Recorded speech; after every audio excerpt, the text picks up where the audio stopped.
sa kalaban. Kumbaga doon daw sa Lucky Room ay nagkaroon daw sila, no? Naiingayan daw siya at talagang hindi na siya nakapokus sa kanyang laban.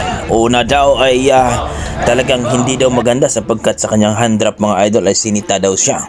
Pangalawa ay nainis daw siya dahil ang ingay daw sa Lucky Room.